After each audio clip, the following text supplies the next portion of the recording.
Hey guys, so we've been reading Around the World in 80 Days. So far, Mr. Fogg has been to Europe, Africa, India, and then he was on the train and the train stopped. So he had to then get an elephant to the next town. Let's see if they reached the town, because then they had to rescue a princess from being burnt with her husband, the prince. Chapter 4. Tricked.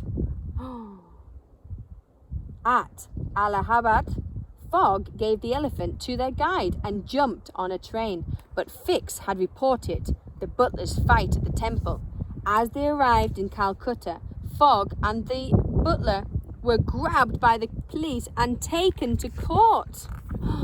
Oh no, what's going to happen now? Fogg and the butler faced a week in jail. The poor butler felt terrible, but then Fogg offered the court £2,000. Very well, said the judge. You may go free for now, but we'll keep the money if you don't return. Aha! He's spending all the stolen money, said the inspector. Fogg caught his next ship to Hong Kong. With an hour to spare, Fix was furious. But Hong Kong belongs to Britain, he thought. I can arrest Mr. Fogg there. The princess, who hoped to find her cousin in Hong Kong, went too. When the ship stopped for coal in Singapore, Fogg and the princess went for a carriage ride. They drove past pepper plants and nutmeg trees, grinning monkeys, and grimacing tigers. It's very romantic, isn't it? Near the end of the voyage, the ship battled against a raging wind. Fogg remained perfectly calm, but the butler was in panic.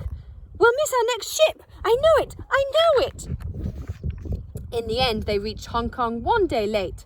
Fogg had missed his next ship, which was to Japan. I knew it, said the butler. Fix was delighted. Now Fogg's stuck here, and I can arrest him. But luck was not on Fix's side. It turned out that the ship to Japan had also been delayed, so Fogg hadn't missed it at all.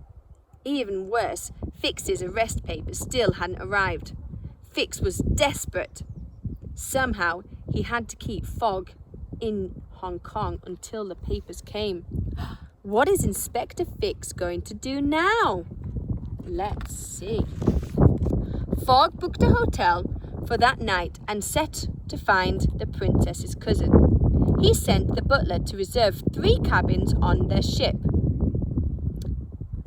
The butler heard that the ship was sailing that very evening, and so did Fix.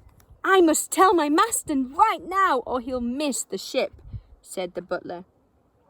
But Fix invited him to a smoky inn for a drink. Oh no, I think the butler may have drank too much. I'm a detective and your master is a thief, declared Inspector Fix. Nonsense, said the butler.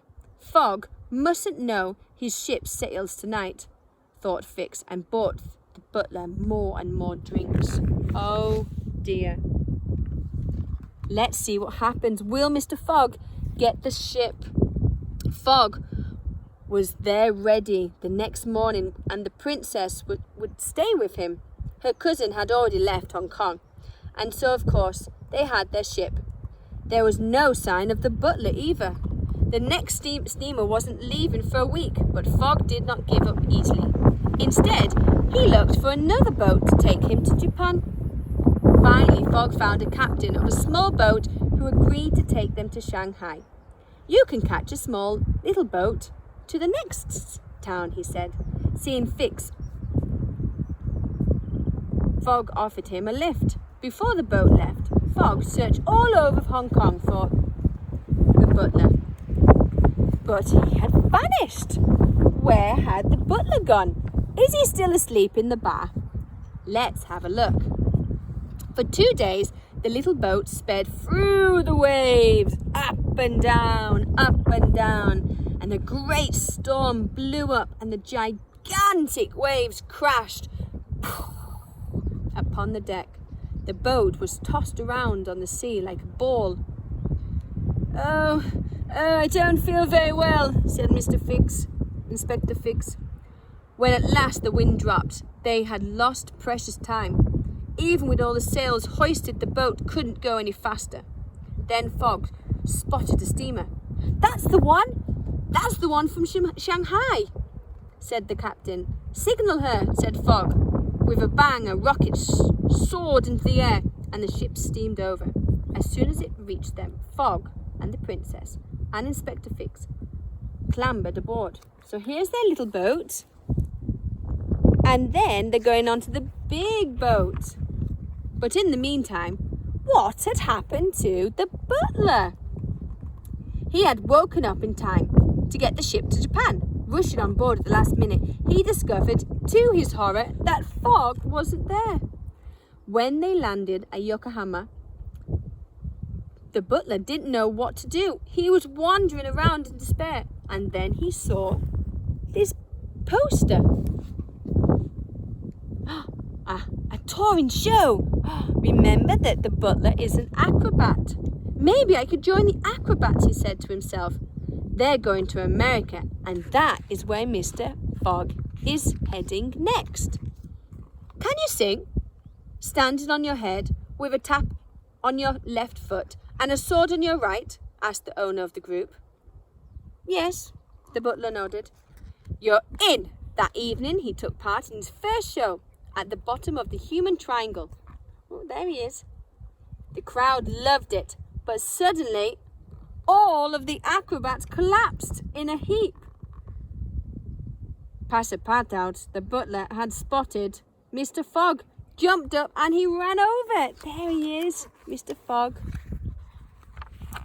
Oh, so they're now back together again.